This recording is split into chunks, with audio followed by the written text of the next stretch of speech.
Assalamu alaikum. Wannan jama'a da kuke gani mutane ne suka taso daga garin jihar Katsina za su je Legas, suna tafiya Allah ya haɗa su da wannan ibtila'i suka rasu.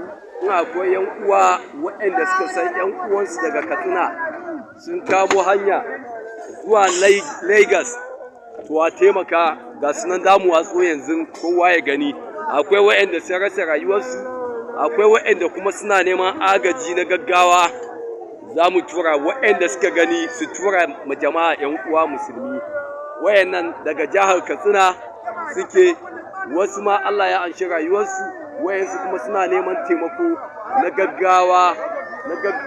Wayannan mutane ne kuke gani a kwankwace ga sunan, wasu sun mutu, wasu suna kiran Allah, wasu suna ihu. Jama'a a taimaka a kawo agaji. Wannan moto da kuka gani mutane na bankare shi, mutane ne a ciki ake so a bankare su a fitar da su. Allah ya kiyaye, Allah ya kiyaye mu, Allah ya kiyaye mu.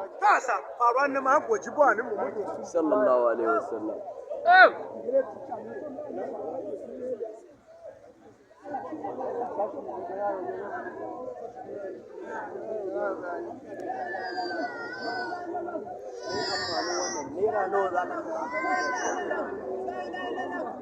Ana neman agaji.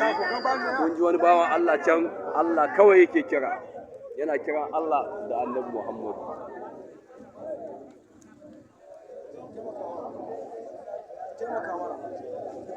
Dan Allah mutanenmu a guji hawa irin waɗannan. Jama'a wannan Allah na nuna mana ne mu dinga kiyaye rayuwarmu, a daina hawa moto open body, ana hawa moto kamar yadda ake zubo awaki. Jama'a mu dinga ma kanmu kiyaman laili. Yanzu ku duba irin asarar rayuwa da aka yi na jama'a, badda dabbobi da suka mutu. Jama'a mu kiyaye, mu dinga kishin rayuwarmu. Wayanda suka mutu kuma Allah ya jikan lahirarsu, mu kuma Allah ya kiyaye mu. Wannan ma ya tafi, wannan tintini ma ya tafi. Wannan ya rasu? Ya rasu tintini.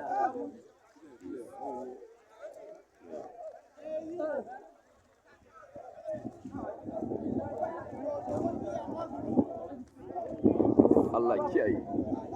Jama'a musulmi Hausawa mu shiga taitaye mu da irin hawa irin wayannan motoci. Muna hawa moto mu taru kamar dabbobi, ku duba yanda moto yi da mutane. Allah kiyaye.